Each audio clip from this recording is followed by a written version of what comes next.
Assalamualaikum warahmatullahi wabarakatuh.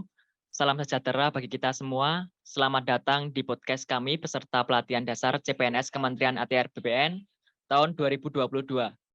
Sebelum saya mulai, saya ingin menyapa teman-teman saya terlebih dahulu. Semangat pagi. Pagi. Ya, luar biasa. Terima kasih teman-teman. Saya dan teman-teman saya yang luar biasa ini merupakan bagian dari gelombang 8, angkatan 19, kelompok 4, dan subkelompok sub 2. Pertama-tama saya akan memperkenalkan diri dan teman-teman saya. Perkenalkan, saya Lukas Bayu Santoso, saya mewakili kelompok 4 sebagai moderator. Saya dari kantor Pertahanan Kabupaten Sumeneb. Lalu ada teman-teman saya sebagai narasumber. Yang pertama ada Kak Pandu Wicaksono dari kantor Pertahanan Kabupaten Sumeneb. Halo. Lalu ada Kak Margarita Widya Agustina dari kantor Pertahanan Kabupaten Sidoarjo. Halo.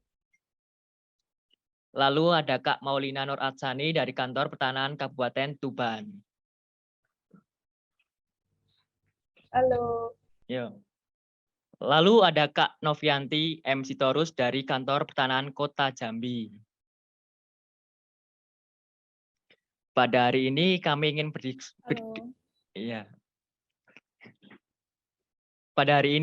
berdiskusi menganalisis mengenai bad practice dan best practice terkait Smart ASN dan manajemen ASN. Pada diskusi kali ini kami akan menampilkan satu video mengenai bad practice dan satu video best practice. Ya, langsung saja saya akan menampilkan video pertama mengenai bad practice. Tertangkap pungli pejabat BPN Kota Cimahi, Jawa Barat terancam dipecat dari jabatannya.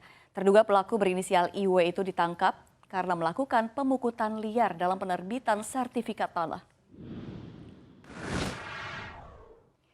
Menteri ATR BPN Hadi Cahyanto menegaskan upaya pemecatan ini sebagai upaya bersih-bersih kementerian yang ia pimpin dari praktek pungli. Pelaku diduga melakukan pemungutan liar dalam penerbitan sertifikat tanah sistematis lengkap atau PTSL. Kejaksaan Negeri Kota Cimahi menangkap pelaku dalam operasi tangkap tangan atau OTT di lingkungan ATR BPN Cimahi. Pelaku diketahui mengantongi uang tunai senilai 35 juta rupiah. Saat ini tersangka IW tengah menjalani masa tahanan hingga 25 Juli 2022 selama proses penyidikan.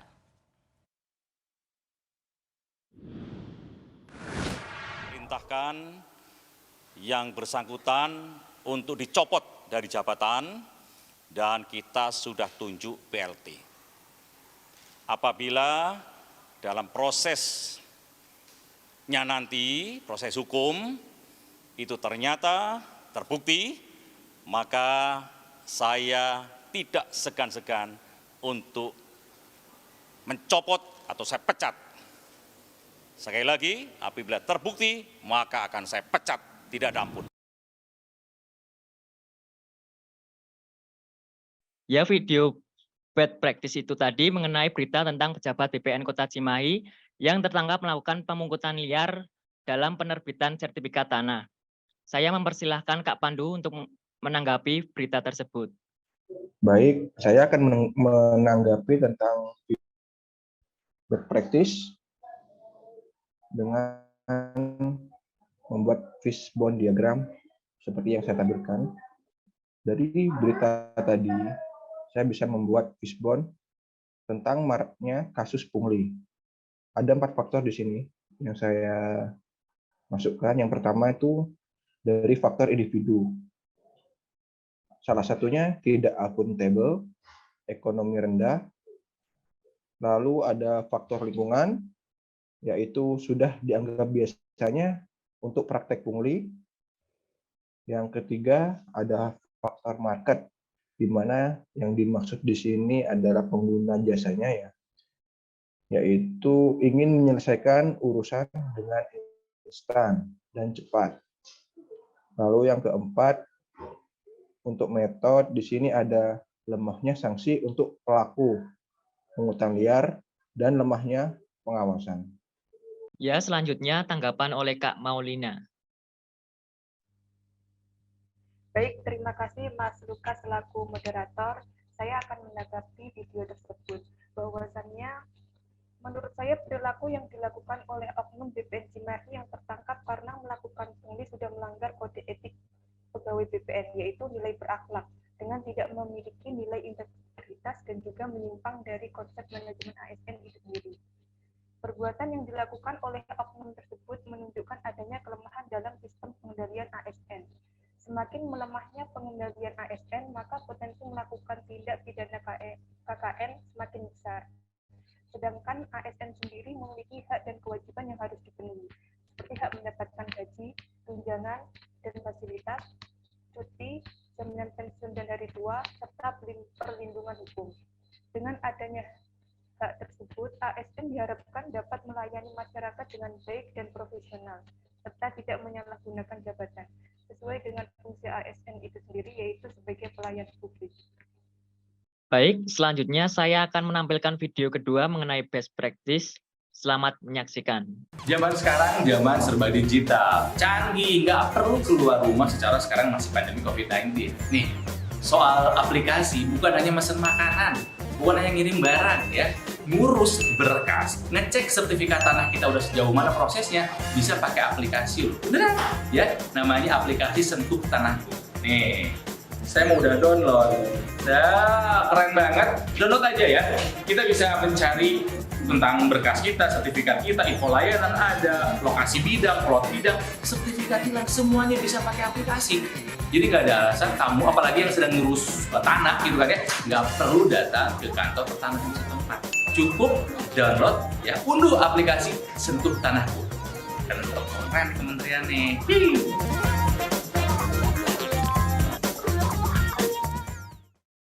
Baik, video mengenai best practice yaitu tentang Kementerian ATR BPN yang memiliki aplikasi Sentuh Tanahku.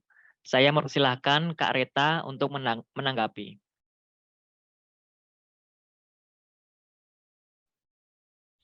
Terima kasih waktunya, Mas Lukas. Saya izin share screen ya. Oke, pertama-tama saya mau menjelaskan dulu apa sih aplikasi Sentuh Tanahku ini. Aplikasi Sentuh Tanahku ini tuh punya banyak banget fitur ya. Yang pertama kita bisa lihat informasi berkas, lalu ada cek lokasi bidang, cek sertifikat, cek plot bidang, dan juga info layanan. Untuk info layanan ini sangat membantu pemohon banget karena ketika kita buka fiturnya, di sana udah tersedia persyaratan-persyaratan apa aja yang dibutuhkan untuk pemohon. Misal pemohon mau mengurus roya atau peralihan, di situ semua ada ya. Nah, aplikasi Sentuh Tanahku ini menerapkan nilai adaptif. Jadi di zaman yang serba teknologi ini, instansi kita udah mulai mengikuti perkembangan zaman. Udah bikin aplikasi yang bisa diakses untuk di mana aja dan kapan aja oleh pemohon. Aplikasi Sentuh Tanahku juga menerapkan transformasi digital, di mana mungkin ya, yang awalnya dulu pemohon membutuhkan datang ke kantor untuk mengetahui syarat-syarat yang diperlukan, tapi sekarang mereka bisa mengaksesnya di mana saja. Nggak perlu datang dulu, tapi udah bisa. Jadi ketika mereka udah mengajukan, syarat-syaratnya itu udah lengkap gitu. Lalu yang terakhir, menerapkan juga literasi digital dalam komponen digital safety. Ketika pemohon membuka aplikasi Sentuh Tanahku untuk fitur cek sertifikat, di situ pemohon nggak bisa melakukan screenshot. Jadi data mereka benar-benar di-save di situ, di aplikasi itu aja. Nggak bisa di-share kemana-mana. Lalu untuk fitur yang kedua, cek berkas, di situ pemohon harus menginputkan nomor berkas, tahun, dan juga PIN kwitansi. Jadi PIN ini benar-benar hanya yang punya itu pemohon aja. Pemohon nggak bisa lihat berkas untuk pemohon yang lain, begitu juga sebaliknya. Jadi benar-benar safety banget dan ini udah bagus banget untuk penerapannya. Sekian dari saya, terima kasih. Baik, selanjutnya Kak Novi saya persilahkan untuk menanggapi. Terima kasih Mas Lukas buat kesempatannya. Di sini saya ingin menanggapi video best practice tadi. Dari video yang telah kita lihat tadi, ini merupakan bukti bahwa Kementerian ATR BPN telah sungguh-sungguh dalam menerapkan Smart ASN melalui transformasi digital, khususnya di dalam pelayanan publik. Contoh salah satunya seperti aplikasi Sentuh Tanahku. Seperti yang kita tahu bersama dalam Undang-Undang Nomor 5 Pasal 10 Tahun 2014 tentang fungsi ASN yaitu pelayan publik, yang artinya wajib melayani masyarakat umum secara totalitas dan juga ikhlas serta mengedepankan kepuasan masyarakat. Pelayan publik yang memanfaatkan teknologi ini kiranya dapat mempercepat proses pelayanan pertanahan sehingga masyarakat lebih mudah dalam pengurusan bidang tanahnya. Kita sama-sama tahu bahwa tuntutan zaman juga menuntut kita untuk ikut berkembang, semata-mata semuanya agar kita bisa memberikan pelayanan terbaik untuk masyarakat. Sekian yang dapat saya sampaikan.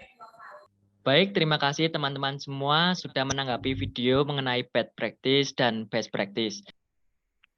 Kesimpulan yang kami dapat dari diskusi ini adalah bahwa semua pekerjaan harus berpedoman manajemen ASN dan Smart ASN, agar menghasilkan ASN yang profesional dan beretika profesi, dan memiliki nilai dasar, bebas dari korupsi, kolusi, dan nepotisme, serta mampu untuk mengikuti dan beradaptasi dengan perubahan transformasi digital, sehingga terwujudlah kinerja yang cakap di dunia nyata maupun di dunia digital. Sekian yang dapat kami sampaikan, kurang lebihnya kami mohon maaf. Terima kasih telah menyaksikan.